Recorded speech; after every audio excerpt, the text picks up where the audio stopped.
Assalamualaikum warahmatullahi wabarakatuh. Alhamdulillah wassalatu wassalamu ala Rasulillah. Segala puji dan puja kehadirat Allah Subhanahu wa taala, juga salawat dan taslim kepada Nabi besar Muhammad sallallahu alaihi wa ala alihi wa sahbihi wasallam. Ketemu lagi teman-teman di bedah buku kita yang sudah sering kita rutinkan sebulan 2 kali, yaitu kiat-kiat hijrah dari kemaksiatan dan istiqamah dalam ketaatan. Dan kita berada dalam bab yang salah satu dari bab-bab yang mulia yang dibahas di sini adalah berusahalah selalu beristighfar. Saya mengingatkan kembali teman-teman sekalian statement para salafus salih tentang masalah istighfar, dan ini sudah pernah kita sampaikan untuk mengingatkan kembali. Istighfar ini luar biasa teman-teman sekalian. Luqman al-Hakim pernah menasehati anaknya sambil dia mengatakan, sesungguhnya wahai anakku, Allah memiliki waktu, beberapa waktu yang Allah khususkan untuk mengijabah permintaan hambanya. Maka usahakan di waktu-waktu itu engkau beristighfar. Kira-kira apa rahasia dari perkataan Luqman al-Hakim ini teman-teman sekalian? Kenapa dia tidak mengatakan, mintalah keselamatan untukmu, mintalah harta, mintalah keturunan, ya, atau apa saja yang lainnya? Beliau menyuruh anaknya beristighfar, padahal anaknya bukan sedang melakukan dosa. Ternyata teman-teman sekalian, istighfar ini bukan hanya sekedar memaafkan kesalahan-kesalahan kita, memutihkan kesalahan-kesalahan kita. Tetapi ada hadis Nabi SAW yang masyhur. Sudah sering kita sampaikan hadis ini, dan ini hadis yang sahih, riwayatkan Bukhari. Kata Nabi SAW, man lazima istighfara, ja'alallahu lahu min kulli hammin faraja. Wa min kulli diqin makhraja wa razaqahu min haitsu la yahtasib. Ini faedah istighfar yang jarang orang renungi. Dia berpikir istighfar hanya mengampuni dosa saja. Perhatikan, barang siapa yang rutin beristighfar, ada dosa atau tidak ada dosa, ya, maka niscaya atau pasti Allah akan menjadikan untuknya kelapangan dari setiap kesedihan. Ada apapun yang dia hadapi, maka akan selesai urusannya. Dan jalan keluar dari setiap kesempitan. Serta Allah akan memberikan rezeki dari arah yang tidak disangka-sangka. Ini luar biasa ini. Allah akan berikan solusi dari setiap kesedihannya, jalan keluar daripada setiap kesempitan, dan diberikan rezeki dari tempat tidak disangka-sangka. Oleh karena itu teman-teman sekalian, judul kita sangat tepat sekali, yaitu masalah berusahalah beristighfar.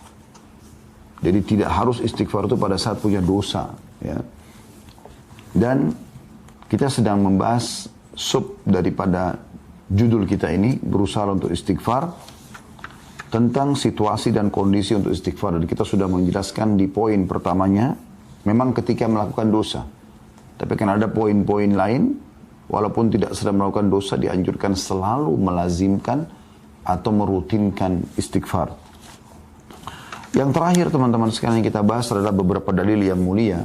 Kalau teman-teman yang pegang bukunya di halaman 75, ada Rasulullah SAW bersabda kepada Ummul Mukminin Aisyah radhiyallahu anha. Ini pengulangan ya, mereview apa yang terakhir kita pelajari.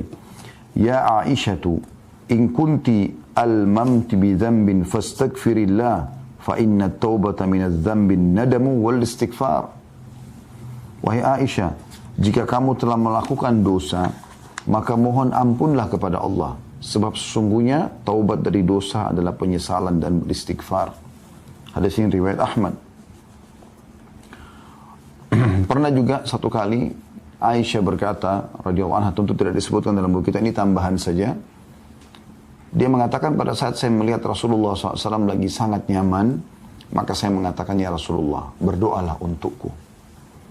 Maka kata Nabi SAW, ya Allah, ampunilah seluruh dosa Aisyah yang pernah dilakukan, yang lalu, dan yang akan datang. Apapun yang dia sembunyikan, apapun yang dia terang-terangkan. Maka Aisyah pun tersenyum, bahkan dia sempat tertawa gembira, sampai-sampai dia meletakkan dahinya di tanah. Maka Nabi SAW mengatakan, apa kau gembira dengan doaku? Kata Aisyah, tentu ya Rasulullah. Artinya doa Nabi diijabah. Dan belum Aisyah melakukan sudah dimaafkan. Itu permohonan suami yang saleh, seorang Nabi yang mulia, pimpinan Adam untuk seorang wanita. Khusus lagi buat dia. Bagaimana kita tidak anggap ini sebuah doa yang mulia? Tapi apa perkataan Nabi SAW? Ketahuilah wahai Aisyah, doa yang sama aku ucapkan untuk seluruh umatku setiap kali aku sholat. Sallallahu alaihi wasallam. Ini kemuliaan yang luar biasa. Berarti walaupun Nabi SAW tidak bertemu dengan kita, beliau memohon kepada Allah agar dosa-dosa kita dimaafkan. Juga hadis yang terakhir yang sempat kita bahas teman-teman sekalian adalah tentang bahayanya dosa itu. Karena dia akan menjadi sebuah titik kelam dalam hati yang otomatis akan mengacaukan hati yang merupakan mahkota daripada tubuh kita. Hadis Nabi SAW di halaman 77 ya, atau di halaman 76. Innal abda idza akhta'a khati'atan nukitat fi qalbihi nuqtatun sauda fa idza huwa naza'a wastaghfara wa taba suqila qalbuhu wa in 'ada zida fiha hatta ta'lu 'ala qalbihi wa huwa ar-ranu alladhi dzakara Allah kalla barrana 'ala qulubihim ma kanu yaksibun. Sesungguhnya seorang hamba bila melakukan satu kesalahan atau dosa, maka dalam hatinya terbentuk satu bercak hitam. Jika dia meninggalkan kesalahannya, beristighfar, memohon maaf, dan bertaubat, janji sama Allah tidak mengulanginya, maka hatinya dibuat cemerlang kembali, cerah kembali, segar kembali. Jika dia kembali melakukan dosa, maka bercak hitam itu dibuat semakin bertambah sehingga menutupi hatinya. Dan itulah makna tafsir kata arran dalam firman Allah Subhanahu wa taala, kalla barrana ala qulubihim ma kanu yaksibun. Sekali-kali tidak, bahkan apa yang mereka kerjakan itu telah menutupi hati mereka. Maksudnya dosanya. Ya. Dan ini sudah kita jelaskan panjang lebar pada pertemuan yang lalu. Kita lanjutkan dengan poin yang kedua. Waktu-waktu yang dianjurkan beristighfar setelah poin pertama yaitu melakukan dosa, langsung istighfar. Yang kedua adalah setelah melaksanakan ketaatan. Rasulullah SAW bila selesai mengerjakan sholat, beliau beristighfar 3 kali dan mengucapkan Allahumma antas salam wa minkas salam tabarakta ya dzal jalali wal ikram. Beliau mengatakan astagfirullah, astagfirullah, astagfirullah pertama sekali begitu salam, agar kalau ada kesalahan dalam sholat dimaafkan oleh Allah. Lalu beliau mengatakan, ya Allah, engkaulah Zat yang maha memberi keselamatan, dan darimulah segala keselamatan. Maha suci engkau, wahai Zat yang maha agung lagi maha mulia. Ini diriwayatkan Bukhari dan Muslim dan juga Imam Ahmad. Seusai menunaikan haji, Allah Subhanahu wa ta'ala juga memerintahkan pada ibadah haji ibadah yang mulia. Tapi tetap diikuti dengan istighfar, orang itu melakukan dosa atau tidak.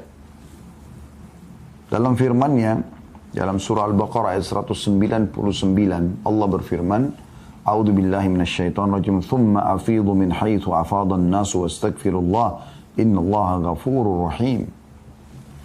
Kemudian bertolaklah kalian dari tempat yang banyak orang bertolak, maksudnya dari Arafah di tanggal 9 Zulhijjah menuju ke Muzdalifah, dan mohonlah ampunan kepada Allah, sesungguhnya Allah Maha Pengampun lagi Maha Penyayang. Jadi puncak ibadah haji hari Arafah itu, tanggal 9 Zulhijjah. Dan justru pada saat itu Allah Subhanahu wa ta'ala menyuruh istighfar. Saya juga pernah ingatkan ya, bagaimana Nabi Adam alaihissalam, bagaimana Nabi Yunus alaihissalam pada saat mereka melakukan pelanggaran yang sudah Allah gambarkan. Nabi Adam memakan dari pohon buah yang dilarang, kemudian Nabi Yunus meninggalkan kaumnya sebelum diizinkan, walaupun niatnya baik ingin mencari lokasi dakwah baru, tapi belum ada perintah dari Allah. Maka mereka bukan minta kepada Allah, bukan Nabi Adam minta agar dikembalikan ke surga, dikembalikan fasilitasnya, bukan juga Nabi Yunus minta dikembalikan kepada kaumnya. Keduanya langsung mengucapkan permohonan maaf kepada Allah. Nabi Adam AS mengatakan, Rabbana zalamna anfusana, ya Allah, kami telah menzalimi diri kami dengan pelanggaran ini. Wa in lam taghfir lana wa tarhamna lanakunanna minal khasirin. Kalau kau tidak maafkan kami, memaafkan kami, ya. Wa in lam taghfir lana wa tarhamna, dan kau kasihani kami, lanakunanna minal khasirin, kami pasti akan termasuk menjadi orang-orang yang rugi. Kemudian Nabi Yunus AS mengatakan apa? La ilaha illa anta subhanaka inni kuntu minadh dhalimin. Tidak ada Tuhan yang berhak disembah, tidak ada tempat saya bergantung, ya Allah, sesungguhnya aku termasuk orang-orang yang zalim. Berarti aku mengakui kesalahanku. Seusai wudu disyariatkan juga membaca subhanakallahumma wa bihamdika asyhadu an la ilaha illa anta astaghfiruka wa atubu ilaik. Maha suci engkau ya Allah dan segala puji bagimu. Aku bersaksi tiada Tuhan yang berhak disembah kecuali engkau. Aku beristighfar dan bertaubat kepadamu. Ini mirip dengan doa kafaratul majlis ya. Pada saat dari majlis juga begitu. Intinya disuruh memohon ampun. Begitu juga seusai melaksanakan qiyamul lail, solat yang mulia. Dianjurkan Allah menyifati hamba-hambanya yang suka solat malam ini. Semoga Allah jadikan kita mereka. Dengan firman-Nya dalam surah Al-Imran ayat 17. A'udzu billahi minasyaitonir rajim wal mustaghfirina bil ashar. Dan orang-orang yang setelah mereka solat malam mereka suka memohon ampun pada waktu sahur atau sebelum fajar. Saya ingatkan kembali, istighfar bukan hanya diucapkan kalau dosa sedang terjadi. Ini penting. Saya sudah bacakan tadi hadis yang sahih. Man lazimal istighfar, ja'alallahu lahu min kulli hammin faraja. Siapa yang selalu rutin melakukan istighfar, Allah akan berikan, ya, kalau kita bahasakan, kegembiraan setelah kesedihan. Wa min kulli diqin makhraja, dan dari setiap kesempitan jalan keluar. Wa razaqahullah min haitsu lam yahtasib, dan Allah akan berikan dia rezeki dari tempat dia tidak sangka-sangka. Jadi istighfar mendatangkan rezeki, istighfar memberikan kegembiraan pada saat kita sedang sedih, istighfar akan memberikan solusi dari permasalahan yang sedang kita hadapi. Ada seorang diceritakan di Pakistan, ya, ini kisah dinukil oleh Syekh Hasan bin Ahmad bin Hasan, ya. Kebetulan beliau tulis buku tentang keajaiban sedekah dan istighfar. Di kisah beliau terakhir di buku itu saya sempat baca, dia cerita tentang ada seorang di Pakistan terjadi gempa dan dia menceritakan kisahnya. Pada saat dia sedang selesai sholat, kemudian dia ingin rebahan di malam hari, tiba-tiba terjadi gempa. Dan itu hitungan menit saja. Bahkan tiba-tiba dinding-dinding rumah retak, atap-atap mulai rubuh. Dan orang ini mengatakan, saya tidak tahu harus berbuat apa lagi. Tapi akhirnya lisannya diilhamkan oleh Allah untuk mengatakan istighfar. Astagfirullah, astagfirullah. Sudah pasrah saja. Karena nggak mungkin lari. Lagi berubuh, lagi runtuh bangunan tersebut. Maka setelah selesai gempa itu dalam hitungan menit, subhanallah, rumah semua runtuh. Kecuali atap yang dia ada di bawahnya.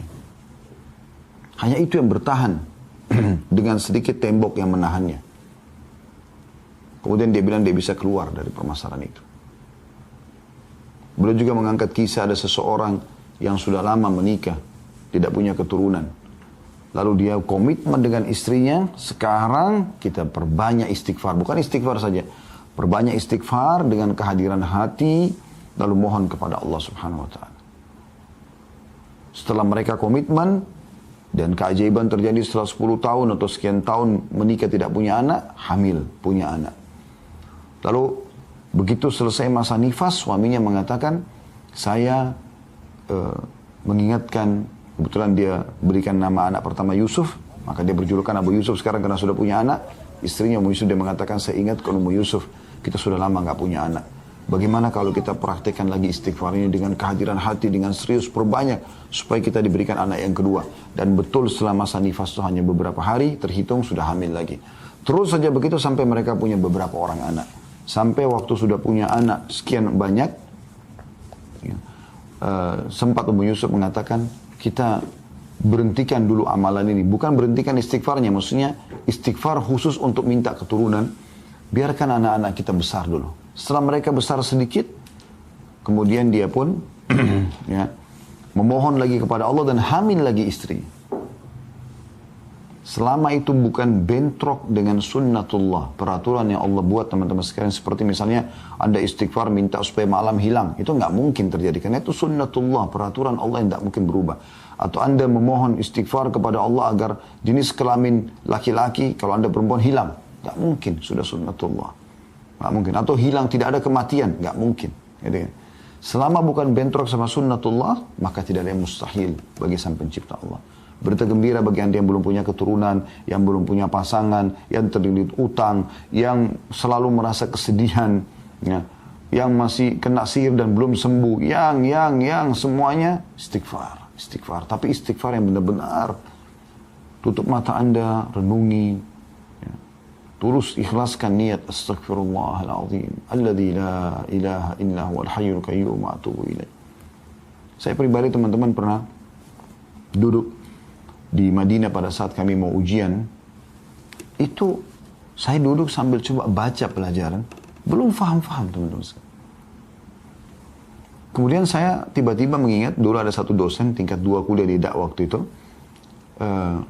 Kemudian dia mengatakan atau kita pelajari hadis termasuk dengan sanad-sanadnya, yang siapa yang membaca astaghfirullahaladzim alladzi la ilaha illa huwal hayyul qayyum wa atubu ilaih, ada sifat Allah al-hayyul qayyum yang maha hidup dan terus-menerus mengurus makhluknya, maka akan diampuni dosanya walaupun sebanyak buih di lautan.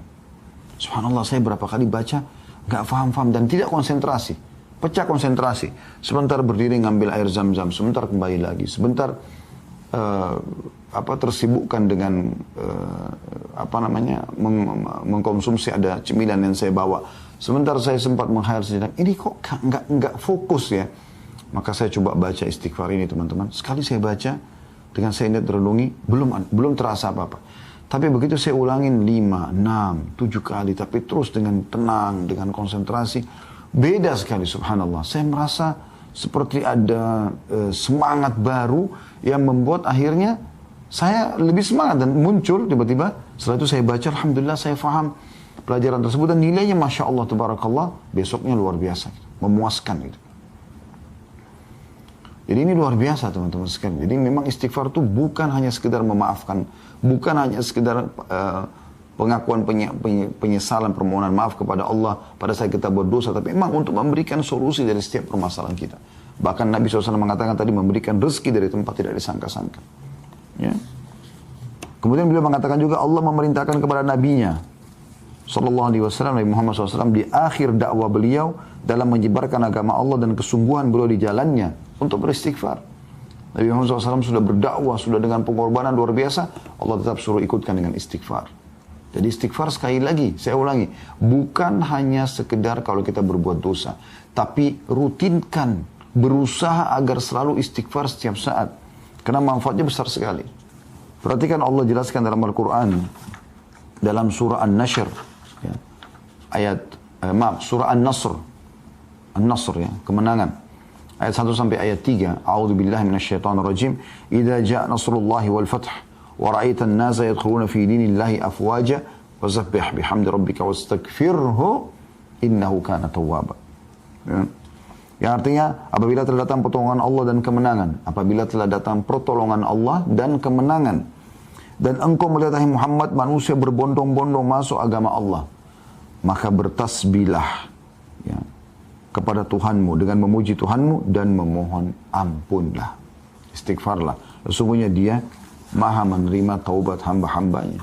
Ibnu Qayyim rahimahullah berkata, orang-orang yang mempunyai tekad dan basirah ya, lebih sering beristighfar, maksudnya petunjuk dari Allah ini, lebih sering beristighfar setelah melaksanakan amalan-amalan ketaatan, karena mereka melihat kekurangan diri mereka dalam menjalankan ketaatan-ketaatan itu, dan tidak mengerjakan amalan-amalan tersebut karena Allah sebagaimana yang layak bagi kemuliaan dan keagungannya.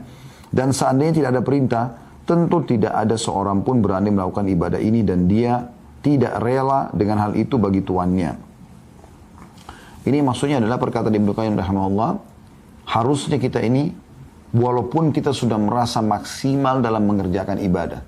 Contoh misalnya kita sholat wajib, kita sudah berusaha untuk khusyuk, menjaga gerakan, menjaga bacaan, tapi setelah salam yang pertama diucapkan istighfar. Tadi sudah kita sebutkan itu. Dan itu ajaran Nabi SAW. Berarti memang ada sesuatu dengan istighfar ini. Tadi sudah kita sebutkan, setelah haji, setelah sholat malam, ya, semua disuruh istighfar. Bahkan Nabi SAW, tadi dalam surah An-Nashr kita baca, surah An-Nasr maaf, ya, kadang-kadang lisan kita ya, salah dalam mengucapkan, bukan disengaja ya. Kalau Nashr itu menyebarkan, An-Nasr itu kemenangan, kayak ini An-Nasr, pakai shad. Maka dalam surah An-Nasr, Allah subhanahu wa ta'ala menekankan masalah itu.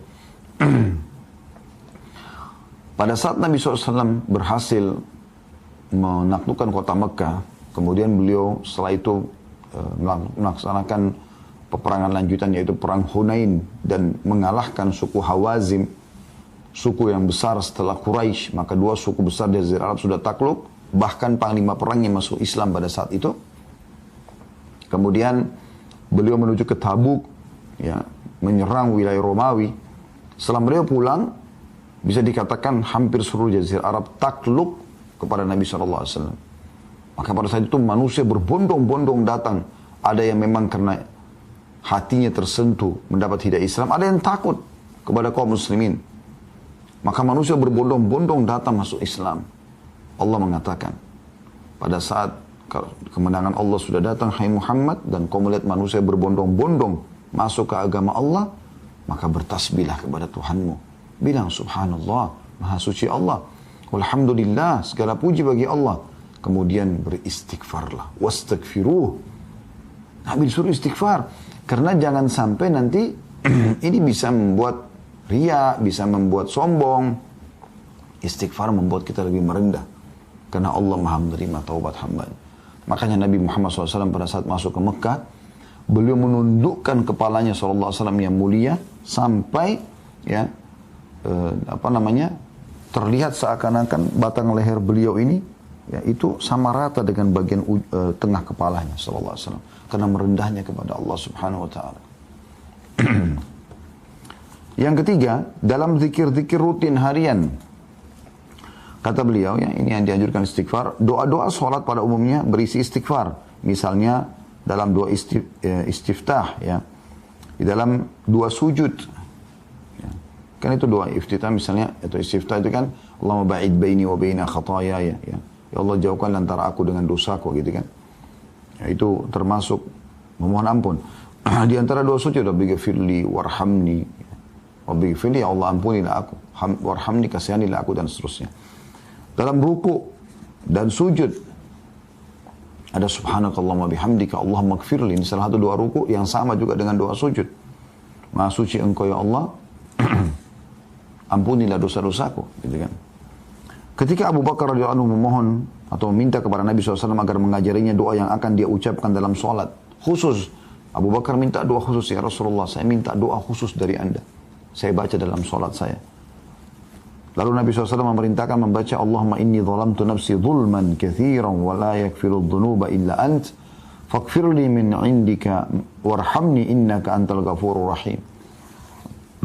Ya Allah, sungguhnya aku telah banyak berbuat kezaliman, dosa maksudnya, kepada diriku, dan tidak ada yang mengampuni dosa-dosa selain engkau. Maka ampunilah aku dengan ampunan dari sisimu, dan rahmatilah aku, sesungguhnya engkau maha pengampun lagi maha penyayang. Hadis riwayat Bukhari, Muslim, dan juga Ahmad. Artinya hadis ini hadis sahih. Padahal Abu Bakar waktu itu bukan sedang melakukan dosa. Beliau datang kepada Nabi SAW minta diajarkan doa khusus, dan doanya mengatakan, Allahumma inni zalamtu nafsi zulman katsira. Ya Allah, aku telah menzalimi diriku dengan kezaliman yang banyak.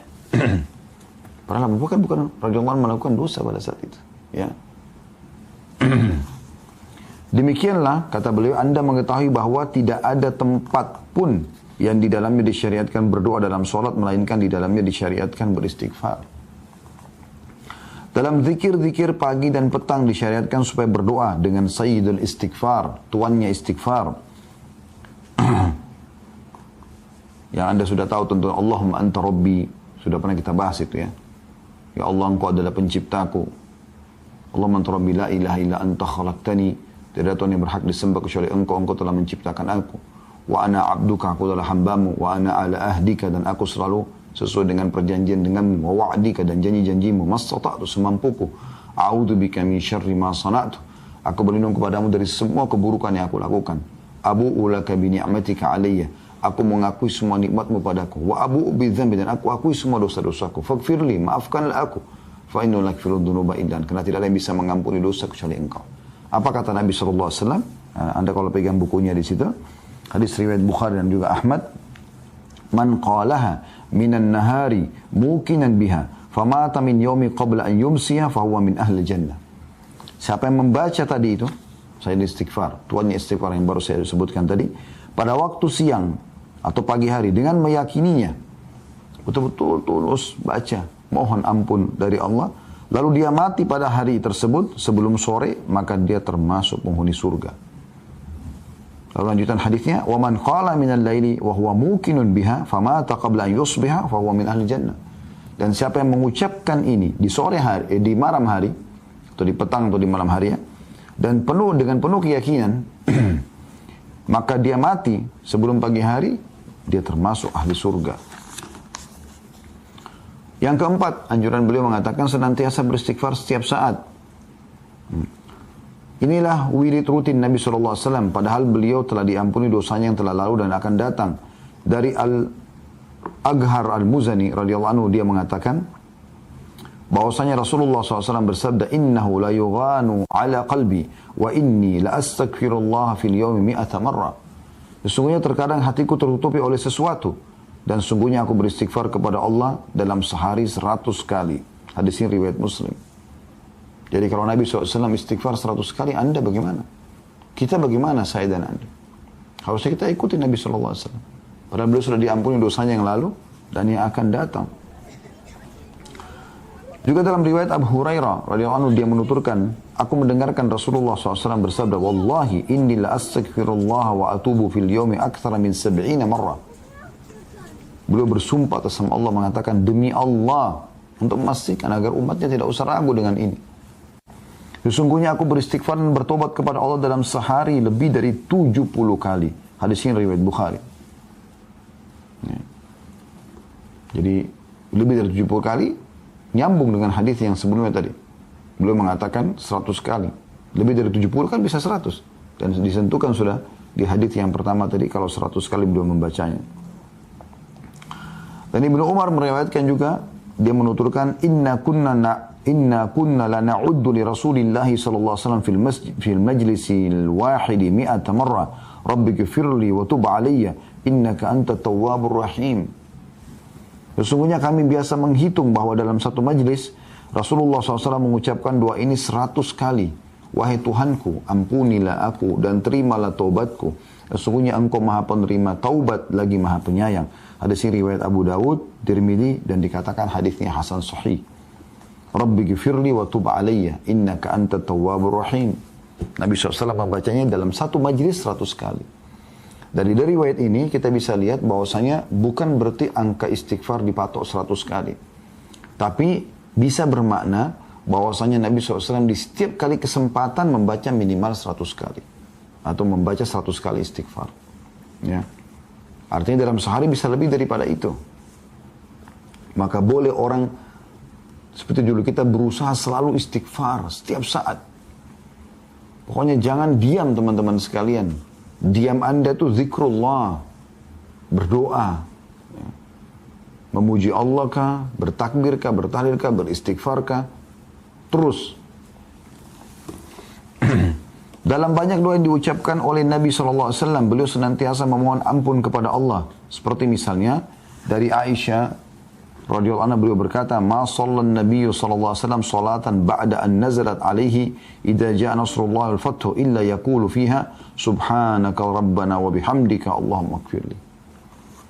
Tidaklah Nabi SAW melaksanakan solat setelah turunnya ayat surah An-Nasr tadi ya, pada saat datang kemenangan Allah, idza jaa nasrullah wal fath, kecuali beliau selalu membaca subhanaka rabbana wa bihamdika allahumma ighfirli, maha suci engkau wahai Tuhan kami dan segala puji bagimu ya Allah, ampunilah aku. Saya ulangi, maha suci engkau ya Allah, subhanaka rabbana, maha suci engkau wahai Tuhan kami, wa bihamdika, dan puji-pujian untukmu, allahumma ighfirli, ya Allah ampunilah aku. Dari Nabi SAW selalu baca ini, Allahumma ighfirli, Allahumma ighfirli. Dari Abu Musa radhiyallahu anhu dari Nabi SAW bahwa beliau juga pernah berdoa dengan doa ini, Rabbi ighfirli khati'ati wa jahli, Rabbi ighfirli khati'ati wa jahli, wa israfi fi amri kulli, wa ma anta a'lamu bihi minni, Allahumma ighfirli khatayaya wa amdi wa jahli wa hazli Wa kulla dzalika indi. Allahumma ighfir li ma qaddamtu wa ma akhartu wa ma asrartu wa ma alantu. Antal muqaddimu wa antal muakhiru wa anta ala kulli syai'in qadir. Ya Allah, ampunilah kesalahanku, ketidaktahuanku, berlebih-lebihanku dalam segala urusanku. Dan apa yang engkau lebih tahu mengenai hal itu daripada aku. Ya Allah, ampunilah kesalahanku, kesengajaanku, ketidaktahuanku dan kelemahanku. Semua itu ada padaku. Ya Allah, ampunilah dosa-dosaku yang telah lalu dan akan datang. Apa yang aku lakukan secara sembunyi-sembunyi dan secara terang-terangan. Engkau lah yang maha mendahulukan dan engkau lah yang maha mengakhirkan. Dan engkau maha kuasa atas segala sesuatu. Hadis riwayat Bukhari dan Muslim. Dan Nabi SAW sering baca ini. Perhatikan teman-teman, lafadznya luar biasa ini. Ya, lafadznya luar biasa. Ya Allah, ampunilah kesalahanku dan ketidaktahuanku dan berlebih-lebihanku dalam semua urusanku. Karena Nabi SAW tidak berlebihan. Tapi beliau merendah di hadapan Sang Pencipta Allah. Ini luar biasa. Dan apapun yang engkau ketahui, atau engkau lebih tahu daripada aku. Ya Allah, ampunilah kesalahanku, diulangi lagi. Kesengajaanku, ketidaktahuanku, dan kelemahanku. Semua itu ada padaku. Jadi beliau mengucapkan luar biasa. Ya Allah, ampunilah dosa-dosaku yang lalu dan akan datang. Perhatikan, memohon maaf bukan cuma yang lalu, yang akan datang pun kita minta. Serta yang aku lakukan sembunyi-sembunyi dan terang-terangan. Jadi ini permintaan yang luar biasa. Ya. Dari Ibnu Abbas juga radhiyallahu anhu bahwasanya Rasulullah SAW pernah berdoa, Allahumma laka aslamtu wa bika amantu wa alaika tawakkaltu wa ilaika anabtu wa bika khasamtu wa ilaika hakamtu faghfir li ma qaddamtu wa ma akhartu wa ma asrartu wa ma alantu antal muqaddim wa antal muakhir la ilaha illa ant. Ya Allah, kepadamu lah aku berserah diri. Allahumma laka aslamtu. Wa bika amantu, kepadamu lah aku beriman. Wa alaika tawakkaltu, kepadamu lah aku bertawakal, mengalihkan urusan pekerjaanku. Wa ilaika anabtu, dan kepadamu lah aku akan kembali. Wa bika khasamtu, dan dengan hujjamu aku berargumen. Kemudian dikatakan wa ilaika hakamtu, dan kepadamu lah aku meminta keputusan. Faghfir lima qaddamtu wa ma akhartu, maka ampunilah semua dosaku yang lalu dan yang kemudian. Ya, perhatikan selalu diikuti dengan yang akan datang. Ya. Wa ma asrartu wa ma alantu, dan apapun yang aku rahasiakan dan aku tampakkan. Antal muqaddim wa antal muakhir la ilaha illa anta. Karena kau zat yang mendahulukan dan mengakhirkan, tidak ada Tuhan yang berhak disembah kecuali engkau. Hadis ini riwayat Bukhari Muslim. Kata penulis, ya Allah, dosa apa gerangan yang dilakukan oleh jiwa yang suci tersebut? Maksudnya Nabi Muhammad SAW. Sampai begitu luar biasa memohon pemaafan kepada Allah. Kesalahan apakah yang disembunyikan dan dinyatakan? Karena Nabi SAW tidak ada yang tersembunyi. Apapun dari sikap beliau, perbuatan beliau kepada Allah Subhanahu wa Ta'ala. Yang terdahulu dan kemudian yang beliau lakukan. Apa yang Nabi lakukan? Dosa masa lalu. Dan dosa akan datang. Tidak ada sebuah kerendahan. Tapi beliau ingin menekankan kerendahannya kepada Allah Subhanahu wa Ta'ala. Kalau dia hamba, yang dia ingin menekankan pada umatnya, aku saja begini, bagaimana kalian? Kata penulis, jika Nabi SAW yang telah diampuni dosa-dosanya yang terdahulu dan yang kemudian, atau terkemudian, tinggi sebutan beliau dan tinggi derajat beliau, beristighfar kepada Allah dalam sehari 100 kali, bahkan dalam satu majlis 100 kali. Lalu bagaimana halnya dengan kita, orang-orang yang sering mencampur adukkan antara kebaikan dan keburukan, sering melakukan dosa dan tidak sempurna dalam melaksanakan kewajiban? Bagaimana bisa kita tidak istighfar kecuali hanya habis sholat, astagfirullah, astagfirullah, selesai? Bagaimana kita lalaikan istighfar 100 kali minimal dalam sehari? Nabi SAW kadang-kadang 100 kali dalam satu majlis. Rabbi ghifirli wa tub aliyya. Selalu beliau ulang-ulangi. Ya. Jadi surah An-Nasr pada saat turun, Subhanaka Rabbina, ya, Subhanaka Allahumma wa bihamdika, ya, Allahumma ghfirli. Saudaraku yang mulia, kata beliau, karena sedemikian rupa kedudukan istighfar, maka jangan sampai ia berpisah dari kita di majlis atau kediaman. Hendaklah lisan kita senantiasa melantunkan istighfar dan taubat setiap saat dan setiap waktu. Serta hendaklah kita berusaha menjaga doa-doa rutin dan mengingat dosa-dosa kita dan kekurangan kita dalam menjalankan kewajiban kepada Allah dalam keadaan berdoa kepadanya. Ini Ramadan, kesempatan. Jiwa kita betul-betul lagi sangat siap untuk mendekatkan diri kepada Allah. Lebih siap dari sebelumnya. Jangan sia-siakan ini. Sehingga nanti akan Anda sudah seperti orang yang punya bekal yang sangat bagus, punya yang sangat kuat setelah Idul Fitri nanti. Untuk Anda terapkan dalam kehidupan sehari-hari. Ini masa training. Masih tersisa. Ya, sampai 7-8 hari ke depan. Jangan sia-siakan saudaraku.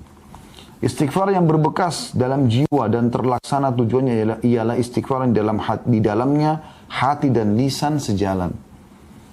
Sebab istighfar adalah tanda taubat dan berhenti melakukan dosa serta perasaan berdosa dan bersalah. Maka sepatutnya kita, wahai saudaraku yang mulia, ya, agar hati kita mengucapkan istighfar dan penyesalan sebelum lisan kita. Jadi jangan cuma astagfirullah tapi munafik, hatinya enggak begitu.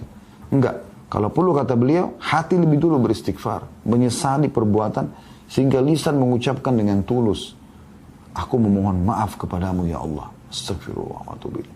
Nikmatnya orang yang istighfar dan taubat itu luar biasa teman-teman. Tidak bisa dibeli dengan seluruh harta dunia. Anda pernah rasakan pada saat Anda buat dosa lalu Anda dulu di atas sejadah Anda menangis terisak-isak karena kesalahan tersebut? Saya yakin orang beriman akan pernah melalui itu. Bagaimana nikmatnya tangisan itu teman-teman. Demi Allah nggak bisa dibayar dengan seluruh harta dunia. Mahal, nikmat, tentram. Rasanya kita pada saat itu pun kalau mati siap bertemu dengan Sang Pencipta Allah. Kenapa kita nggak lakukan ini setiap saat? Semoga Allah mudahkan kita bisa melakukan istighfar selalu setiap saat dan taubat kepadanya.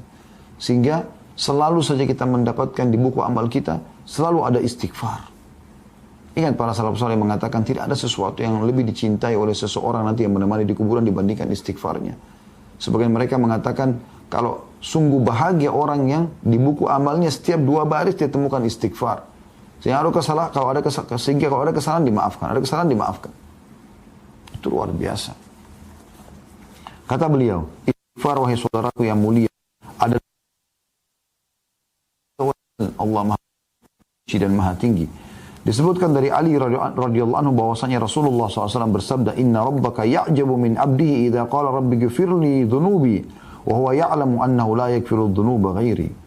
Sesungguhnya Tuhanmu kagum kepada hambanya. Allah kagum kepada siapa? Apabila seseorang mengucapkan, wahai Tuhanku, ampunilah dosa-dosaku. Sedangkan dia mengetahui bahwa tidak ada yang dapat mengampuni dosa melainkan aku, kata Allah. Hadis riwayat Abu Daud, Tirmidzi, dan dikatakan hadisnya hasan sahih. Allah kagum kepada kita. Siapa kita ini mau dikagumi oleh Allah? Kalau kita dikagumi oleh seseorang saja sosok mungkin yang juga punya nama, kita sudah sangat bangga luar biasa. Kalau nama Anda disebutkan di medsos oleh seseorang, Anda pasti bangga. Apalagi orang itu kalau terkenal. Bagaimana dengan Sang Pencipta Allah kagum? Dengan lisan dan hati kita beristighfar. Merendah kepada Sang Pencipta Allah. Dan ingat, selalu saya ulangi lagi teman-teman. Ya. Istighfar bukan hanya pada saat dosa terjadi. Iya, Anda butuh istighfar pada saat itu. Tapi tema kita ini, berusaha selalu istighfar setiap saat. Ya. Itu bukan hanya karena itu. Ingat hadis tadi yang sudah saya sampaikan. Man lazima istighfar, ja'alallahu lahu min kulli hammin faraja. Siapa yang melazimi istighfar, merutinkannya selalu lisannya dan hatinya astagfirullah, atubu ilaih, sambil jalan, sambil lip, sambil belanja, sambil menyelesaikan pekerjaannya, tidak mengganggu apa-apa. Cuma lisan sama hati. Allah akan berikan kesenangan ya, dari kesedihannya, diganti kesedihan menjadi kesenangan. Wa min kulli dikin makhraja, dan dari setiap kesempitan jalan keluar. Warzaqallahu min haitsu la yahtasib, dan Allah akan berikan rezeki dari tempat tidak disangka-sangka. Ini luar biasa. Kemudian beliau tutup dengan hadis yang lain adalah diriwayatkan oleh Hakim dari hadis Ali radhiyallahu anhu, innallaha ta'ala la ya'jabu minal 'abdi idza qala la ilaha illa anta inni qad zalamtu nafsi faghfir li dhunubi innahu la yaghfiru dhunuba illa ant. Qala 'abdi 'arafa anna lahu rabban yaghfiru wa yu'aqib. Sesungguhnya Allah benar-benar kagum kepada seorang hamba apabila dia mengucapkan tidak ada Tuhan yang berhak disembah kecuali Engkau.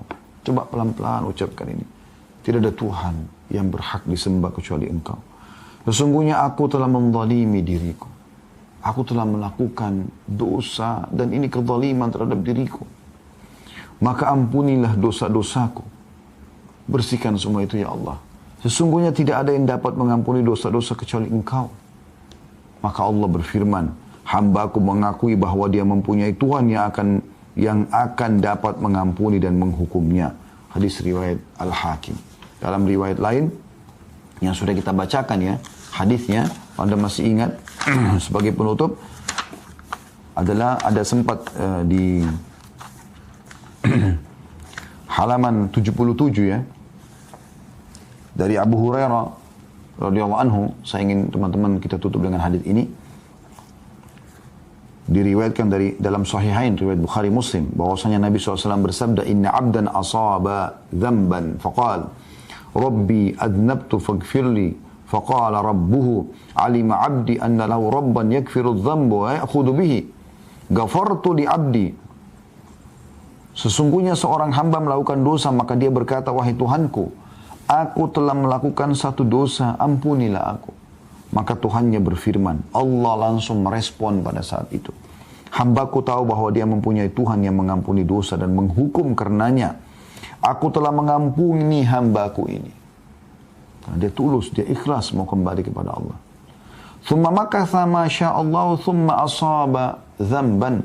Kemudian orang itu pun tinggal selama yang Allah kehendaki, maksudnya melalui umurnya. Kemudian dia beberapa waktu setelah itu melakukan dosa lagi.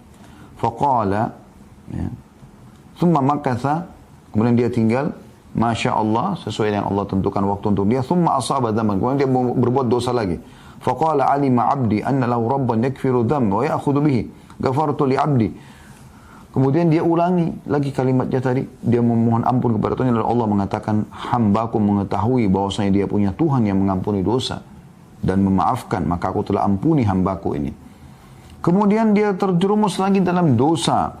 Thumma asaba dzamban faqala rabbi aznabtu akhar faghfirli. Ya Allah, aku buat dosa lagi, nyesal lagi, ampunilah aku. Qala alima abdi anna lahu rabban yakfiru dzam wa ya'khudhu bihi. Hamba ini tahu kalau dia punya Tuhan yang bisa memaafkan dan akan membebaskannya. Qad ghafartu li abdi faly'amal ma syaa. Maka aku telah ampuni hambaku, maka dia boleh berbuat sekarang. Maksudnya silakan dia sekarang lakukan ketaatan, ya, karena memang aku sudah maafkan kesalahannya itu. Jadi subhanallah, dalam hadis yang lain juga, mohon maaf tadi saya katakan penutupan, tapi saya terlintas hadis ini juga mulia. Ya, kata Nabi SAW, beristighfar kepada Tuhan kalian, karena Tuhan kalian tidak akan pernah bosan sampai kalian bosan. Jangan pernah merasa dosa itu tidak dimaafkan. Selama Anda masih hidup, istighfar, bertobat, kesempatan mas. Allahu a'lam.